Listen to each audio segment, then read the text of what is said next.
L'hôte de Noël par Selma Lagerlöf. Jadis, une bande de bohèmes et d'artistes avait trouvé un refuge dans un vieux manoir de la province du Värmland. Et sous le nom de cavaliers d'Ekbo, ils y avaient mené une ronde effrénée de plaisir et d'aventure. Un de ces cavaliers était le petit Ruster, celui qui savait transporter les airs de musique et jouer de la flûte.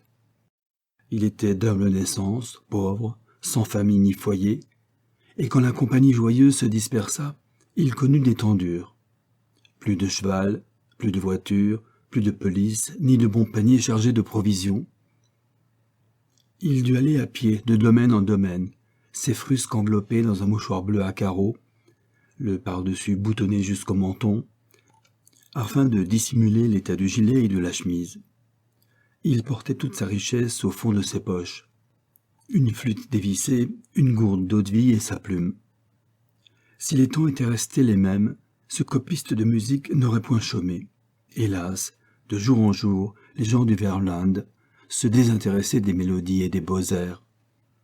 On reléguait dans les greniers les guitares aux rubans d'étain et aux chevilles fatiguées, les corps de chasse dont les glands et les freluches s'effiloquaient, et la poussière s'épaississait sur le cercueil des violons. À mesure que la flûte et la plume du petit Ruster travaillaient moins, sa bouteille besognait davantage. Il devint un ivrogne fieffé. Encore qu'on le reçût comme un vieil ami, son arrivée causait de l'ennui et son départ du plaisir. Il apportait avec lui de mauvaises odeurs et des relents d'alcool, et dès le second grog, les yeux déjà vagues, il entamait des histoires désagréables. Il était l'éternelle appréhension des maisons hospitalières.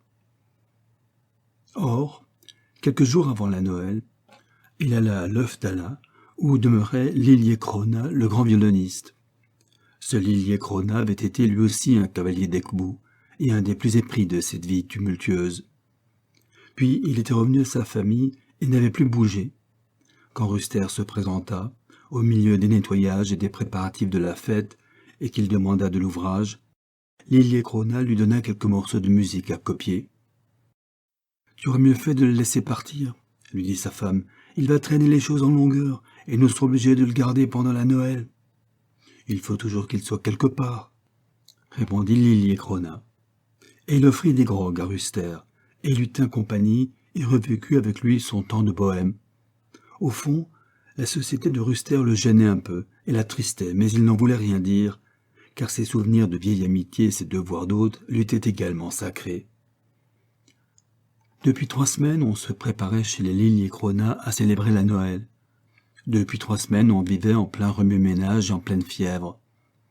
On s'était fatigué et rougi les yeux à faire des chandelles. On avait gelé à brasser la bière dans la buanderie et dans le magasin des provisions, à saler la viande et à hacher les saucisses. Mais les domestiques, aussi bien que la maîtresse, supportaient sans murmure ce surcroît de labeur, car ils savaient que leur tâche terminée et la sainte nuit venue, un doux enchantement descendrait sur eux, et que les plaisanteries et les gais propos leur monteraient naturellement aux lèvres, et que leurs pieds auraient des ailes pour les danses, et que les vieux airs et les vieilles rondes oubliées sortiraient soudain des coins obscurs de leur mémoire. Et comme tous, alors, se sentiraient bons. Mais le petit Ruster était venu, et la maîtresse et les servantes et les enfants tombaient d'accord que leur Noël était gâté. La présence de Ruster leur pesait sur le cœur. On craignait que Lilje Krona, en remuant ses souvenirs, ne réveillât son humeur nomade, et que le grand violoniste, qui jadis ne pouvait rester longtemps au milieu des siens, ne fût encore perdu pour sa famille. Et comme il s'était fait chérir depuis 2 ans qu'on avait le bonheur de le posséder, il se prodiguait. Il était l'âme de la maison, surtout à Noël. Ce n'était pas alors sur le canapé ou dans la chaise à bascule, mais sur un grand escabeau, tout luisant d'usure, qu'il s'asseyait au coin du feu. Et là, tour à tour conteur et musicien, devant sa maisonnée attentive et ravie, il courait les aventures et galopait à travers le monde jusqu'aux étoiles. Et toute la vie devenait haute, belle et riche, au rayonnement de cette seule âme. Aussi l'aimait-on comme on aime la Noël, le soleil et le printemps. Mais le petit Ruster était venu, et la fête était compromise. Leur travail ne servirait plus à rien, si l'esprit du maître était détourné de son foyer. Et puis, pouvait-on voir d'un œil calme cet ivrogne installé à la table de Noël, dans une honnête et pieuse famille dont il abîmait toute la joie. La veille de Noël, au matin, le petit Ruster, ayant achevé de copier sa musique, parla vaguement de s'en aller, bien que son intention fût de rester. Sous l'influence de la maussaderie générale, Liliecrona répondit, en termes aussi vagues, que Ruster ferait peut-être mieux de demeurer où il était pendant la Noël. Mais le petit Ruster était fier et ombrageux. Il retroussa ses moustaches et secoua la crinière qui s'élevait sur sa tête comme un nuage noir. Que voulait dire Liliecrona? Pensait-il que lui, Ruster, était embarrassé? Mais dans toutes les forges du pays, on l'attendait, on l'espérait. Son lit était fait, son verre déjà rempli. Il avait de l'ouvrage et des invitations à ne savoir par où commencer. « Fort bien, dit Liliecrona, je ne te retiendrai pas. » Après le déjeuner, le petit Ruster emprunta pelisse et fourrure. On fit atteler un traîneau et on recommanda au valet, qui devait le conduire, de fouetter le cheval, car une tempête de neige menaçait. Personne ne croyait sérieusement que Ruster fût le bienvenu sous aucun toit, mais on écartait cette pensée fâcheuse tant on se félicitait d'être le délivré du personnage. « Il a voulu partir, disait-on. C'est lui qui l'a voulu. Maintenant, soyons gais. » Mais quand, vers 5 heures, on se réunit autour de l'arbre pour danser, Liliecrona, soucieux, taciturne, ne s'assit point sur l'escabeau merveilleux et ne toucha pas au bol de punch. Il ne lui revenait pas la moindre danse en mémoire, et son violon n'était pas accordé. On danserait et on chanterait sans lui. Alors sa femme s'inquiéta, les enfants se mirent à bouder, tout alla de travers. On eut une veille de Noël absolument manquée. Le riz s'attachait au fond des casseroles, les chandelles crépitaient et crachotaient au lieu de brûler, les bûches fumaient, il entrait dans les chambres des bouffées d'air glacial. Le valet, qui accompagnait Ruster, n'était pas encore de retour. La cuisinière pleurait, et les bonnes se querellaient. Et tout à coup, Liliecrona s'aperçut qu'on n'avait pas mis dans la cour la botte de blé pour les oiseaux, et il se plaignit amèrement des femmes qui oubliaient les anciennes traditions et qui n'avaient pas de cœur. Mais tout le monde comprit bien qu'il songeait moins aux oiseaux qu'au petit Ruster, et qu'il se repentait de l'avoir laissé partir une veille de Noël.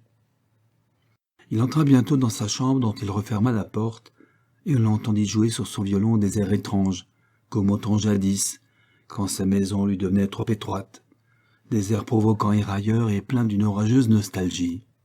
« Il sera parti demain, si Dieu ne fait un miracle cette nuit. Voilà que notre inhospitalier a causé le malheur que nous voulions éviter. » Cependant le petit Ruster courait sous la tempête. Il alla de porte en porte, demandant du travail, mais il ne fut reçu nulle part. On ne l'invitait pas même à descendre du traîneau. Les uns avaient leur maison remplie d'invités, les autres devaient passer la Noël chez des amis. On pouvait à la rigueur le supporter quelques jours dans les semaines ordinaires, mais pas une veille de Noël. L'année n'en a qu'une et les enfants se préparent à en jouir dès l'automne. Comment mettre cet homme à la même table que des enfants? Et maintenant qu'il s'adonnait à la boisson, on ne savait où le loger. La chambre des domestiques n'était pas assez bonne pour lui, et la chambre des autres l'était trop. Et le petit Ruster continuait son chemin, fouetté par les tourbillons de neige. Ses moustaches trempées pendaient tristement. Ses yeux injectés ne distinguaient plus rien. Mais peu à peu, les fumées de l'eau-de-vie qu'il avait bue se dissipèrent. Il commença de s'étonner et de se demander la raison de ce qui lui arrivait. Était-il donc possible que nul ne voulût l'accueillir? Et tout à coup il se vit lui-même. Il se vit tel qu'il était, dégradé, ruineux, un misérable qu'on ne recevait qu'à contre-cœur. « C'est fait de moi, » se dit-il. « Plus de musique à copier, plus d'air de flûte. Personne au monde n'a le moindre besoin, ni la moindre pitié de Ruster. » Les rafales se succédaient, soulevant des colonnes de neige qu'elles entraînaient au milieu des champs dans une ronde vertigineuse. Puis elles passaient, et la neige dansante retombait et s'affaissait au creux des fossés. « Voilà la vie, » se dit Ruster. « On danse, et après la danse, la chute. On est un pauvre flocon, recouvert par beaucoup d'autres flocons. Mais quand le moment est venu, ce sont des plaintes et des larmes, à mon tour maintenant. » Il ne se souciait guère de savoir où le conduisait le valet. Ce ne pouvait être qu'à la mort. Le petit Ruster n'en maudissait ni la flûte, ni la joyeuse bohème des jours enfuis. Il ne se disait pas que mieux valut pour lui labourer la terre ou ressemeler des chaussures, mais il déplorait de n'être désormais qu'un instrument usé, dont la joie ne tirerait plus d'accord. Il n'accusait personne. Quand le corps est fêlé et la guitare fendue, on s'en débarrasse. Il se sentait très chétif, très solitaire, très inutile, très perdu. Le froid et la faim le tueraient la veille de Noël. Le traîneau s'arrêta. Il vit des lumières autour de lui. Il entendit des voix douces. Des gens l'aidèrent à entrer dans une pièce bien chaude et lui firent boire du thé bouillant, pendant qu'on lui ôtait sa pelisse, et que des mains tièdes frottaient ses doigts engourdis et que des souhaits de bienvenue bourdonnaient à ses oreilles. Il en fut tellement étourdi qu'il mit un bon quart d'heure à se reconnaître chez les Lilie-Cronach. Le valet, fatigué de courir d'une ferme à l'autre sous la tempête, avait pris le parti de revenir à la maison. Mais Ruster comprenait moins encore l'accueil empressé dont il était l'objet. Il ne se dit pas que son hôtesse, émue de compassion à l'idée du triste voyage qu'il avait fait, et de toutes les portes qui s'étaient refermées devant lui par cet après-midi de grande fête, en avait oublié ses propres soucis. Lilie-Cronach, toujours enfermé dans sa chambre, ignorant le retour de Ruster, continuait sur son violon sa folle et sauvage musique. Ruster était assis dans la salle à manger avec les enfants. Les serviteurs, qui d'ordinaire venaient s'y asseoir la veille de Noël, avaient cherché dans la cuisine un refuge contre l'ennui qui s'était abattu sur les maîtres. La femme de Lilie-Cronach s'approcha de Ruster. « Mon mari jouera toute la soirée, dit-elle, et il faut que je veille au souper. Les enfants sont tout à fait abandonnés. Ne voulez-vous pas, Ruster, vous occuper des deux plus petits ?» Les enfants étaient une espèce de gens que Ruster n'avait point accoutumé de fréquenter. On n'en rencontrait guère sous les tentes, ni dans les auberges, ni aux orgies, ni sur les routes de la Bohême.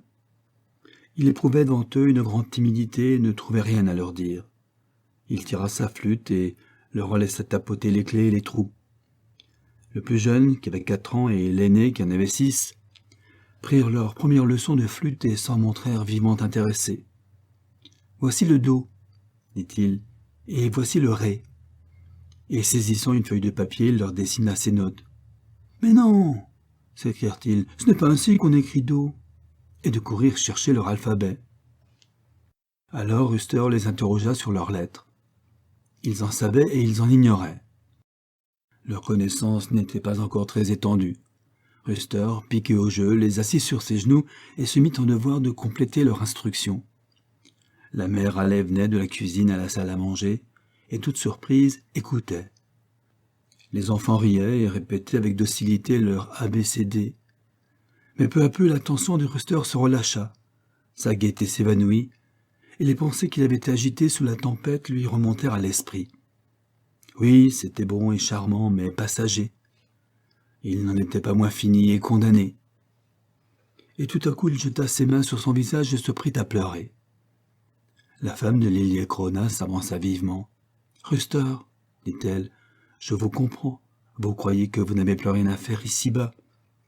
La musique ne donne guère et l'eau de vie vos ruines, mais tout n'est pas perdu. »« Oh, si !»